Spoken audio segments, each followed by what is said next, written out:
Meu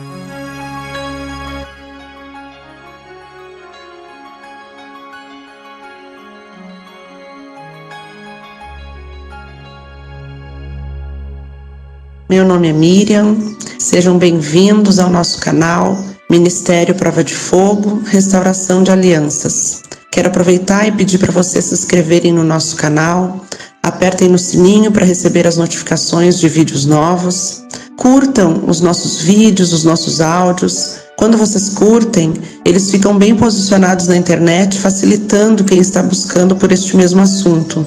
E compartilhem com seus amigos, seus familiares, pessoas que precisem ouvir essa palavra. Tá bem? Fiquem com Deus, Deus abençoe.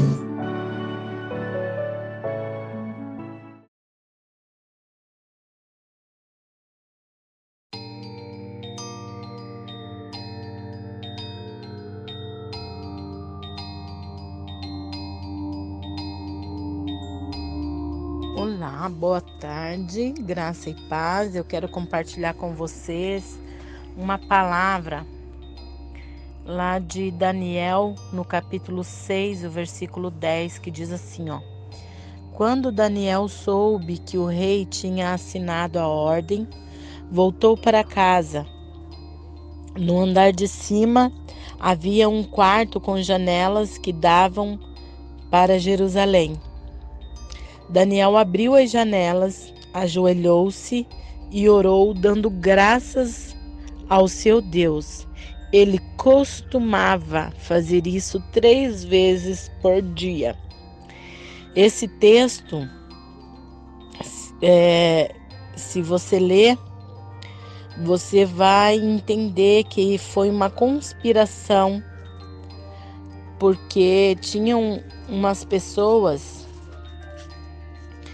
que tinham ciúmes, inveja de Daniel, e eles procuravam alguma coisa, né, contra Daniel, mas eles não conseguiam. Ali no versículo 4 vai dizer assim, ó: Aí os outros ministros e os governadores acharam motivo para acusar Daniel de ser um mau administrador, mas não encontraram. Daniel era honesto e direito, e ninguém podia acusá-lo de ter feito qualquer coisa errada. Aí o que eles decidiram? Foram encontrar uma brecha, né? Já que não encontraram nada de errado, eles foram lembrar, né? Criar uma situação, um decreto para que o rei assinasse, que todos aqueles que quer ver, ó? Vamos ver aqui, ó. Que o rei Dário viva para sempre. Eles foram atrás do rei. Todos nós que ocupamos posições de autoridade no reino, isto é, os ministros e governadores e prefeitos e outras autoridades, nos reunimos e concordamos em pedir ao Senhor que dê uma ordem que não poderá ser desobedecida.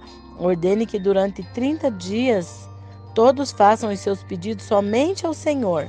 Se durante esse tempo alguém fizer um pedido a qualquer Deus ou a qualquer outro homem, essa pessoa será jogada na cova dos leões. E o rei, o que ele fez? Ele assinou a ordem e mandou que fosse publicada, mas isso já era uma estratégia dos inimigos querendo acusar Daniel de alguma coisa. Aí nós acabamos de ler, né? E quando Daniel soube que o rei tinha assinado a ordem, ele voltou para casa. No andar de cima havia um quarto com janelas que davam para Jerusalém. Era o quarto de guerra dele, onde ele guerreava, orava, porque ele fazia isso 3 vezes por dia.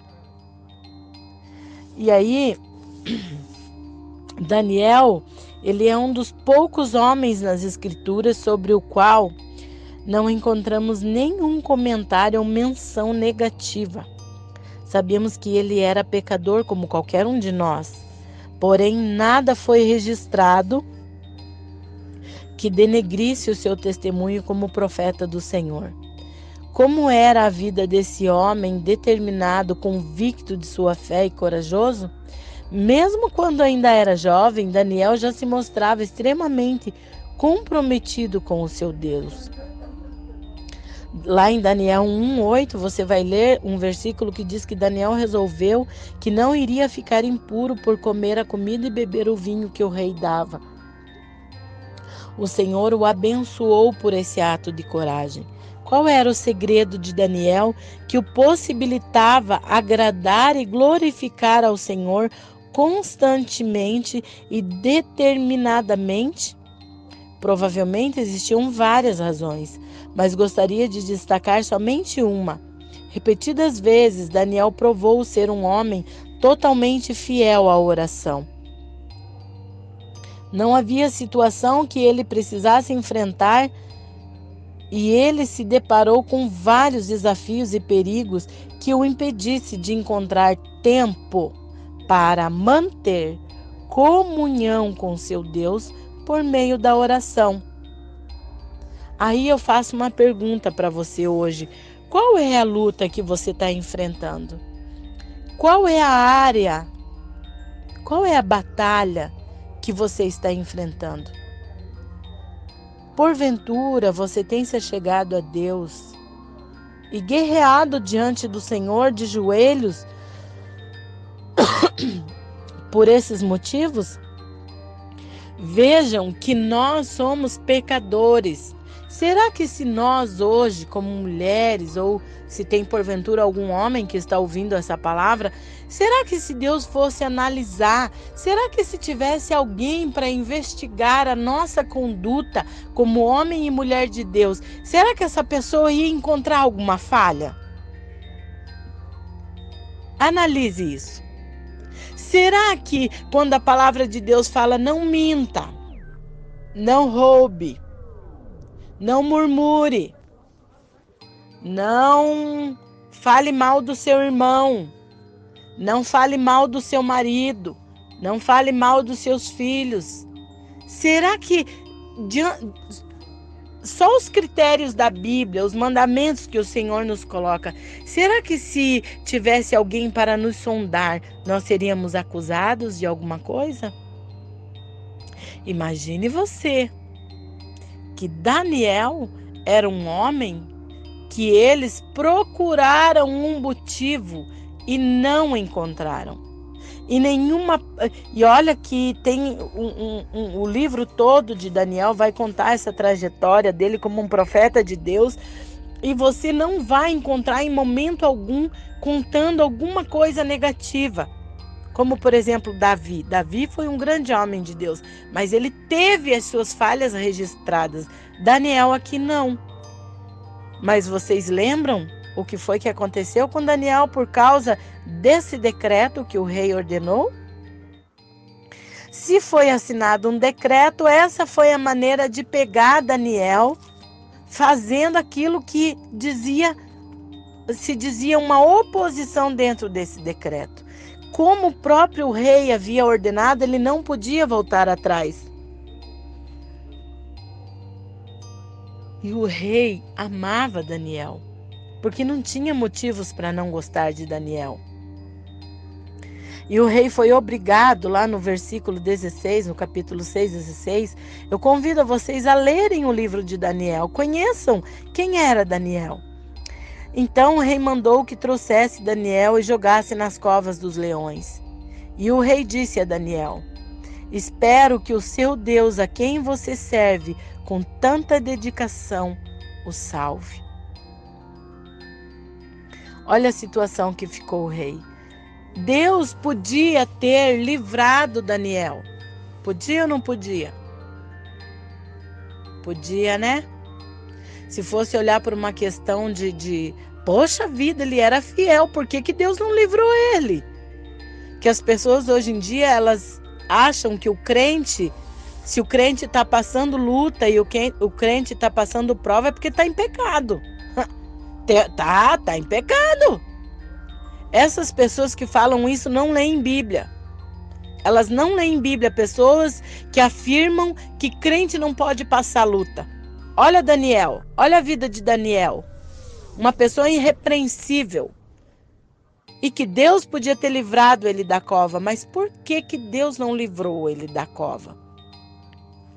Deus permitiu que ele fosse jogado, porque Deus queria manifestar o seu poder através da vida do seu filho.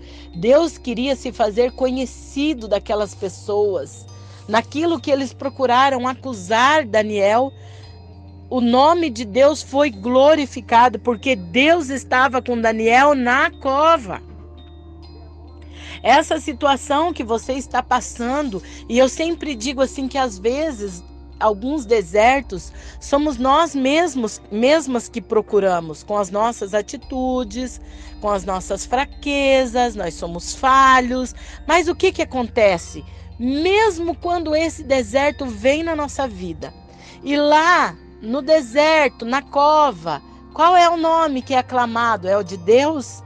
Então creia, Ele está com você, porque o propósito, Ele te ama tanto, que Ele não quer que você morra no deserto, Ele não vai permitir que o leão devore você. Por quê? Porque você conhece Deus, Ele quer ser aclamado, Ele quer ser lembrado, Ele quer ser adorado.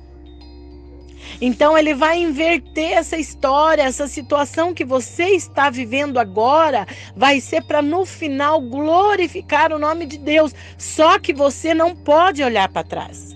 Você não pode ter medo, você não pode duvidar, porque em nenhum momento Daniel duvidou. Em nenhum momento. Aí o rei foi para casa agoniado. Daniel, servo do Deus vivo. Ele nem sabia, mas ele estava orando, né? Porque lá no versículo 20 diz que ele fala assim, no 19, de manhã cedinho se levantou e foi depressa às covas dos leões, e ali com voz muito triste, ele estava assim pensando, será que Daniel está aí? Daniel, servo do Deus vivo, será que o seu Deus, a quem você serve com tanta dedicação, conseguiu salvar dos leões? E Daniel respondeu, que o rei viva para sempre. O meu Deus mandou o seu anjo, e este fechou a boca dos leões para que não me ferissem, pois Deus sabe que não fiz nada contra ele, também não cometi nenhum crime contra o Senhor. Deus livrou Daniel na cova dos leões. E você sabe o que aconteceu? Em seguida o rei mandou que trouxesse os homens que tinham acusado Daniel, todos eles junto com suas mulheres e os seus filhos, e foram jogados na cova. E antes mesmo que chegassem no fundo, os leões atacaram e despedaçaram. E então o rei escreveu uma carta para os povos de todas as nações, raças e línguas do mundo. A carta dizia o seguinte: felicidade e paz para todos. Eu ordeno que todas as pessoas do meu reino respeitem e honrem o Deus que Daniel adora, pois ele é o Deus vivo que vive para sempre, e o seu reino nunca será destruído. O seu poder nunca terá fim. Ele socorre e salva no céu e na terra. Ele faz milagres e maravilhas. Foi ele quem salvou Daniel, livrando-os das garras dos leões. O nome de Deus precisa ser glorificado. Nós estamos vivendo em um tempo onde as pessoas não têm mais fé. As pessoas não creem mais. Porque as pessoas que se posicionam a buscar a Deus, elas buscam, mas a primeira situação difícil, o primeiro leão que elas dão de cara, elas fogem, elas correm, elas voltam para trás. Elas não confiam que o Deus que elas servem vai livrar elas de toda situação adversa. O Senhor, Ele quer que você vá até o fim, porque o nome de Deus precisa ser glorificado. Deus continua sendo o mesmo hoje. Ele é o mesmo Deus que fechou a boca daqueles leões, fez os leões jejuar na presença de Daniel. Ele é o mesmo que quer agir na nossa vida. Mas nós não podemos murmurar, nós não podemos questionar, Por quê? Por que que o Senhor me permitiu essa caverna? Adore o Senhor, confie no Senhor. Esse tempo vai passar. A palavra do Senhor diz: o choro dura uma noite, mas a alegria vem pela manhã, porque é a certeza que a luta vem, mas a vitória vem também. Cada um tem um tempo. Cada promessa passa pelo processo, pela prova do tempo. Deus quer ver aonde está a nossa fé e o nosso coração. Será que nossa confiança está no Senhor? Se a nossa confiança está no Senhor, espera que Ele é o mesmo, que o nome foi glorificado lá na história de Daniel e vai ser na sua história também. Mas você precisa ser firme. Não pergunte por quê, pergunte para quê. Ore, jejue, busque a presença de Deus, amadureça e saia daí fortalecido em nome de Jesus. Que a palavra do Senhor se cumpra na sua vida em nome de Jesus.